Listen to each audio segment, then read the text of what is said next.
Hello, friends, and welcome back to Stories About Entitled People. The best revenge on your coworker is to make him look like a complete idiot. Our first story did just that. But before we begin, don't forget to subscribe to our channel if you're new here and turn on notifications so you don't miss a new video every single day.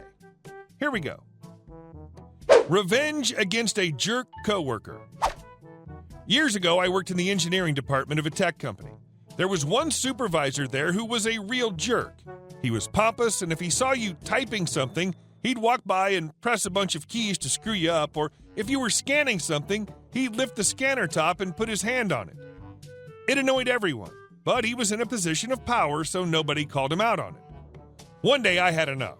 We used Windows NT workstations, and I had found out the password to the computer in his cubicle. I came back early from lunch, logged into his computer, and changed the directional orientation of the mouse. I reversed it so if you push the mouse up, the arrow went down. If you push left, it goes right. When he gets back from lunch, he logs in and is stumped by this. He reboots, asks a few people around him for help, then throws a tantrum like a little kid because he has to call tech support. When they arrive, it takes them 2 minutes to fix. He's sure it's a computer issue, and they treat him like he's an idiot. I did this to him once a week for the next month. The amazing part was he would be so busy throwing a fit, he never watched tech support to find out how to fix it. He was 100% sure it was a computer problem and wanted a new computer. But instead, they just had him change his password. Since I didn't know the new password, my fun was over.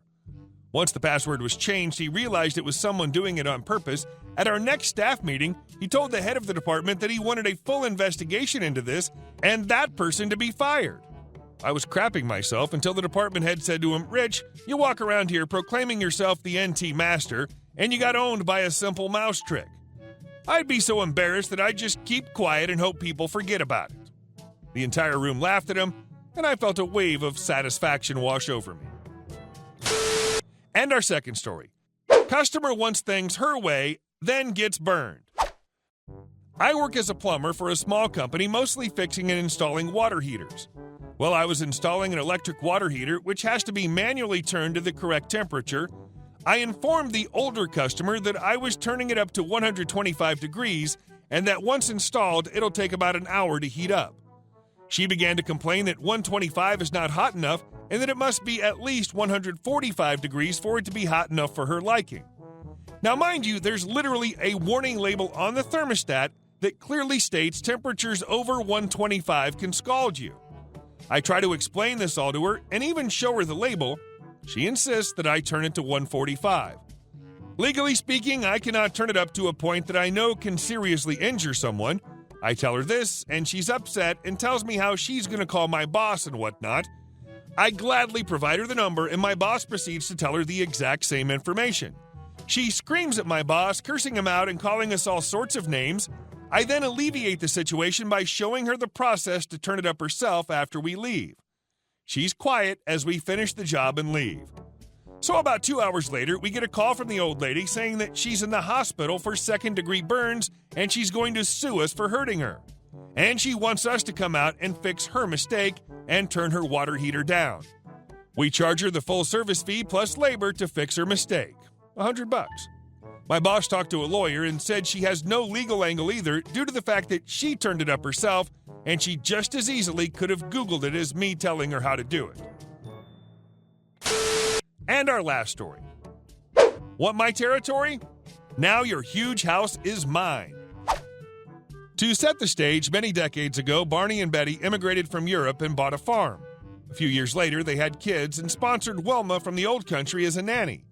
She met Fred, a local boy, fell in love, and got married. Wilma stayed on as the nanny, and Fred worked as a farmhand. Their kids and Barney and Betty's kids grew up together. It was pretty much a big blended family. Years go by, and Barney and Betty decide to sell the farm fields to Farmer Frank, but kept the land the house was on. They made enough off the sale to build a nice new house and rezone the property lines. They broke the lot up into 2 parcels, one for the new house and one for the existing house, which they gifted to Fred and Wilma as recognition of their years of dedicated and loving service. Both houses shared a well and septic field. More time went by, Barney and Betty passed away, and their house was inherited by their son, Gabe. Fred also passed away, and Wilma stayed in the house. She was an angel. Everyone in the town knew and loved her. She was like the town's grandmother. She was active in the church and liked nothing more than crocheting booties for anyone in town that had a baby. Sadly, Wilma passed away too, and her house was inherited by her daughter, Pebbles. She was well established in a nearby metropolitan city and made the decision to sell the house. And so it begins. The parcel for sale is the solid bit which backs onto protected parkland and is bordered by Gabe's land and Farmer Frank's fields. It was purchased by a builder from the city, which we'll call Dick. The name suits him. He wanted it as a country getaway, as he already had a place in the city. He got approval to improve the place, and his plans were to convert the barn into a multi-car garage with a man cave and an apartment in what was the loft. He started by tearing down the house with plans to replace it with a bigger, more modern house. The house was torn down and the new build was started. The lower part of Gabe's territory represents a very narrow driveway. Between that driveway and Farmer Frank's field was a drainage culvert. So the contractors started parking their vehicles on Gabe's lot. Gabe asked the contractors not to do it, but they didn't stop, so he approached Dick, and the conversation didn't go well.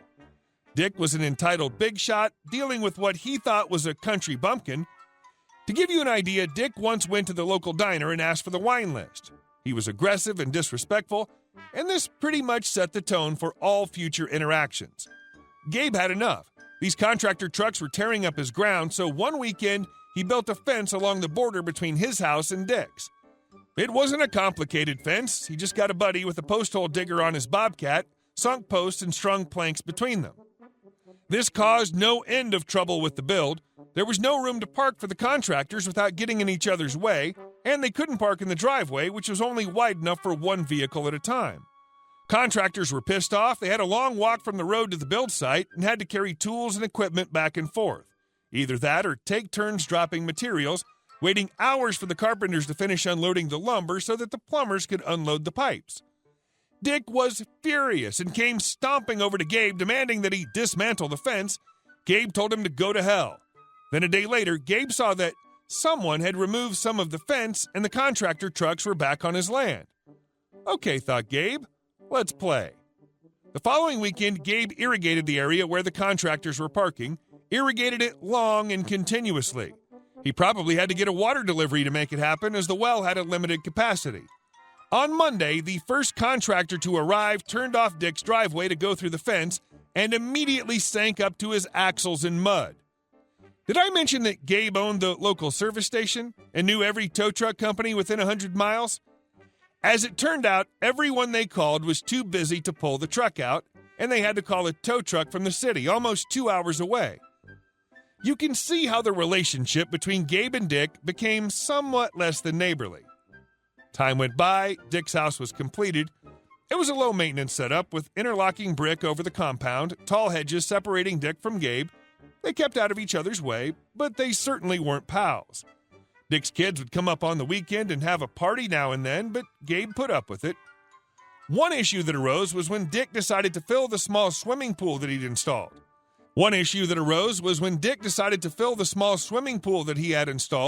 This drew the well dry and caused some sand to be pulled into the water treatment equipment. When Gabe approached Dick about the cost of the repair via email, Dick basically replied that it was Gabe's problem. The same when the septic holding tank needed to be pumped. Gabe offered to split the cost of the pumping, and Dick refused to part with a dime. Years passed, and Dick decided to list the house for sale. That's when Gabe made his move. He cut the water and capped the septic line leading from Dick's house. Then he informed the real estate agent of what he'd done. Well, that induced a thunderstorm for sure. There's no way Dick could sell a house that had no water or any way to dispose of waste. He couldn't build a septic field on his property. It was too small. He approached Farmer Frank to buy some of his land, but was rebuffed. His only option would have been to install a septic holding tank, but the only place to put it would have been right in the middle of his compound, and septic tanks can be aromatic. It would also have meant removing the in-ground pool. Dick tried to argue in court that he was entitled to access to the well water and the septic field, but Gabe won, arguing that Fred and Wilma were given water and septic as a courtesy and that there was no contractual obligation to provide Dick either well water or septic access. There was nothing in the deed to Wilma and Fred that could be grandfathered in, and Dick's emails refusing to pay for maintenance to either system was the nail in the coffin. The property sat vacant and unusable for months. The price dropped through the floor, and the few people that expressed an interest in the property approached Gabe with varying offers of cash to restore service. Gabe declined. No offers were made to Dick for the house. Finally, Dick did receive an offer from a numbered corporation, an offer that was about a quarter of the asking price, as is, with a statement that the buyer was aware that there was no water or septic service to the property. Without much choice, Dick accepted the offer. And that's how Gabe bought himself a beautiful modern country home at a steal of a price. He reattached the water and septic in the afternoon and moved his furniture down the driveway. He rented his old house out for extra money and had the numbered company negotiate with himself for an arrangement for perpetual use of well and septic, thereby jacking the value of the house by a factor of 4. Later, if he decides to sell it, he'll be making a massive profit. Gabe now enjoys a country paradise and is the social king of the hill in his town. All because Dick decided to be a dick. Hey guys, thank you all for watching the video. I'll see you in the next one.